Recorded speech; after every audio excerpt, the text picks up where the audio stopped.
Ahojte kamaráti, dnes vám natáčam video po dlhšej dobe, je apríl a myslím, že naposledy sme sa videli niekedy v novembri.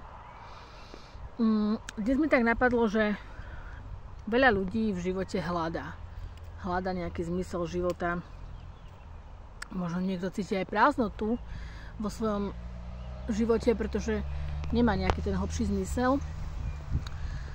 A tak mi napadlo, že tí, ktorí možno chcete si vypočuť, tak si môžete vypočuť môj príbeh, moje také svedectvo o tom, ako vlastne som ja spoznala Boha a o tom, že Boh si používa úplne každého a že sme jeho deti a všetkých nás nesmierne miluje, lebo on inak konať nevie, keďže on je láska. On je láska a preto on nevie inak ako milovať. A ja som sa narodila do rodiny, ktorá bola nie že ateistická, ale taká akože vlážna, hej, že nechodili sme do kostola. Moja mamina nám o Bohu rozprávala, ale akože do kostola sme teda nejako nechodili, aj keď teda ani nie, že rozprávala nám o Bohu, skôr nás naučila také, že nejakú modlitbičku alebo nejaké knižky náboženské v škole nám kúpila, dala nás v škole na náboženstvo.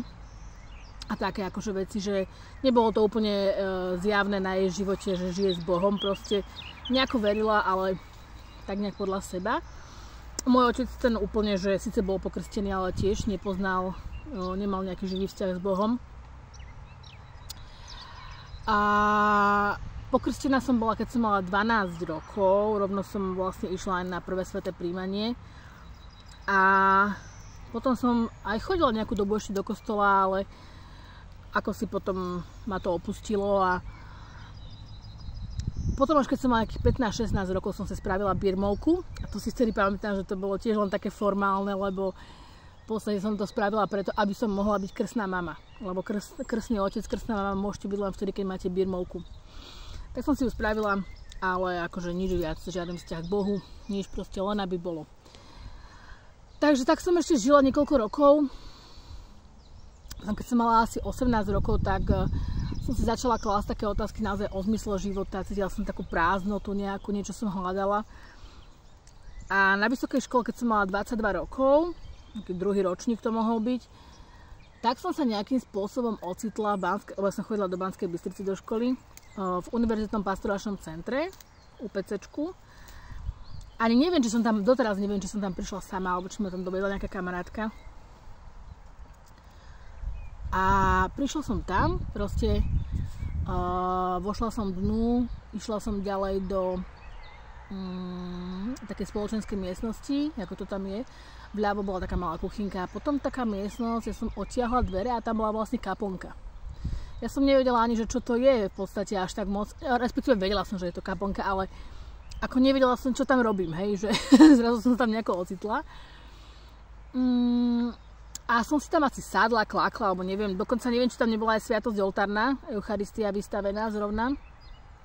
A som tam sedela a pocítila som neskutočný pokoj. Asi taký pokoj, ktorý som proste necítila možno v živote. A ja som nejakým spôsobom vedela, že som na správnom mieste.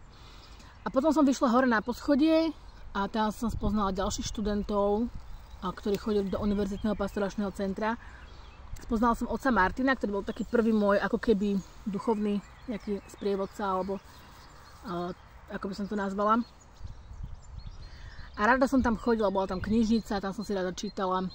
Ja som si odtiaľ požičovala nejaké knižky. Viem, že dlhé roky som mala odtiaľ Bibliu požičanú, lebo som ani svoju nemala. A bola som tam u otca Martina na spovedi prvýkrát po dlhých rokoch. Chodila som tam na omšu 3-krát do týždňa väčšinou. A naozaj som tam žila to spoločenstvo, že sem tam sme, že ideme sa pomodliť ruženec do kaplnky, sem tam niekto oslavoval narodeniny v hornej spoločenskej miestnosti. Mávali sme každý február UPC ples, mali sme duchovné obnovy, väčšinou 2-krát do roka. Mali sme rôzne akcie, lyžovačky na Donovaloch.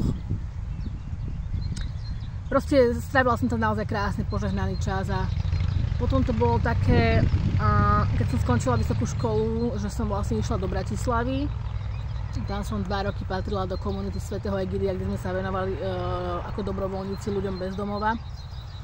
Potom som patrila do spoločenstva pri dome svätého Martina v Bratislave, také charizmatické kresťanské spoločenstvo, katolícke.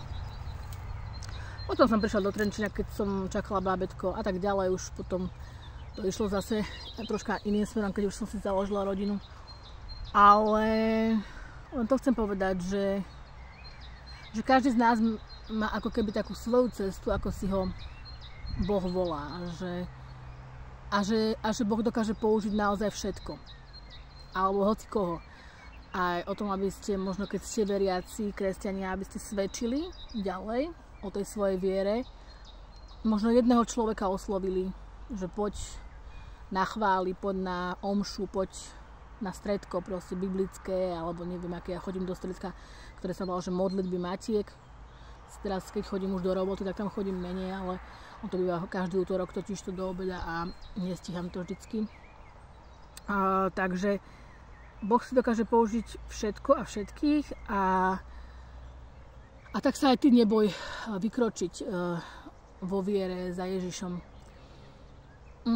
On má tu plnosť života, on povedal, ja som cesta, pravda a život, kto príde ku mne, nebude smedný, nebude lačný proste. Kto vo mňa verí, bude mať večný život a to je také krásne, to je tá taká evanjeliová nádej. Aj teraz vlastne začína Veľký týždeň, dneska je kvetná nedeľa, alebo aj palmová nedeľa. A začína Veľký týždeň, čiže v podstate nedeľa, pondelok, utorok, streda, štvrtok bude už zelený štvrtok, Veľký piatok, Biela sobota, Veľká nedeľa a Veľkonočný pondelok. Čakajú nás tieto veľkonočné sviatky. A mali by byť také plné radosti a nádeje zo skriesenia Krista a toho, že vlastne aj my máme všetci tú nádej a že to nech sa deje vo svete čokoľvek. Proste naozaj teraz je zložitá situácia aj politická, aj jednoducho nie je to jednoduché, je rok 2025, ale ja ako tak v modlitbe to odovzdávam vždy všetko Bohu, aj čo ma trápi a čo možno nezvládam, alebo tak úprimne sa porozprávať s Bohom, úprimne mu povedať, čo ma trápi, úplne o všetkom mu môcť povedať, to je taký krásny dar pre mňa, že mu môžem naozaj povedať všetko, že k nemu môžem byť úprimná. A takisto som začala praktikovať viac takéto počúvanie Boha, že nie, že ja iba sedím a rozprávam, ale že sedím v tichu a dovolím, aby rozprával on. Poviem mu, Pane, som akože ako to je napísané v Biblii, hľad tvoj sluha, hovor, Pane, tvoj sluha počúva. Že poviem mu, že tvoj sluha počúva, že vlastne, alebo že Pane, tu ma máš, pošli mňa. Hej, že dať sa mu k dispozícii a on si potom váš život použije podľa svojej vôle, svojich snov, svojich túžob, lebo on je osoba, on má sny, túžby, ciele, plány, vízie, proste takisto ako my. A myslím, že veľmi šťastný môžeme byť práve vtedy, keď hľadáme tú jeho vôľu, tie jeho sny a snažíme sa s ním spolupracovať na ich naplnení. Takže priatelia, len tak som vám chcela v krátkosti povedať o svojom živote, že ako som to ja mala s Bohom, ako som ho ja spoznala,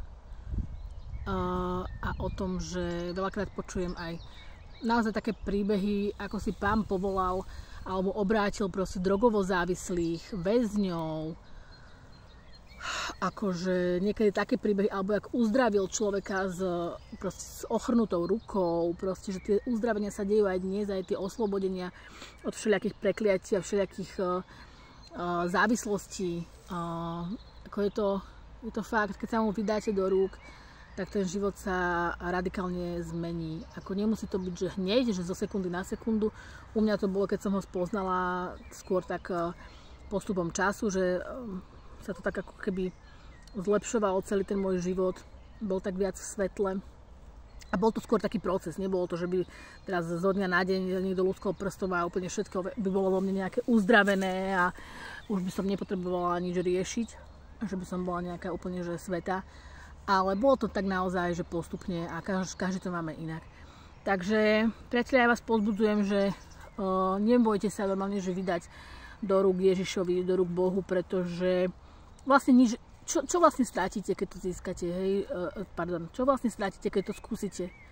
Hej, že nemáte čo strátiť, proste dať sa do rúk milujúcemu otcovi, kto by sa toho akože bál, logicky, hej, že dajte sa naozaj do rúk živému Bohu a proste zbytočne to ako keby nejak nerozlišujte alebo neuvažujte. Proste vykročte vo viere k Bohu a on sa vám dá poznať, lebo on naozaj v písme je napísané, kto hľada, nájde, kto klope, tomu otvoria, kto sa modlí, ten dostane. Hej, že on to nespraví tak, že ty hľadáš, klopeš, prosíš a on proste ťa ignoruje. On vždy nejakým spôsobom odpovie. A keď ho úprimne, on sa pozerá do srdca, on vidí to srdce tvoje, nie je to, čo vidia ostatní. On ti vidí do srdca, presne vie, čo chceš povedať, čo máš na mysli, čo máš v srdci, on ťa stvoril, čiže on ťa pozná úplne do detailov. Čiže nepotrebuješ nejakoho prosiť, uprosiť ho, aby sa ťa nejak dotkol. Proste povedz, tu som, Pane, použi si ma, ukáž sa mi, zjav sa mi, daj sa mi poznať, zmeň môj život. Hlavne, aby to bolo proste od srdca, aby to bolo úprimné, lebo o tom je vzťah s Bohom. Takže, priatelia, ja vám prajem požehnané veľkonočné sviatky a naozaj nechajte sa Bohom premeniť.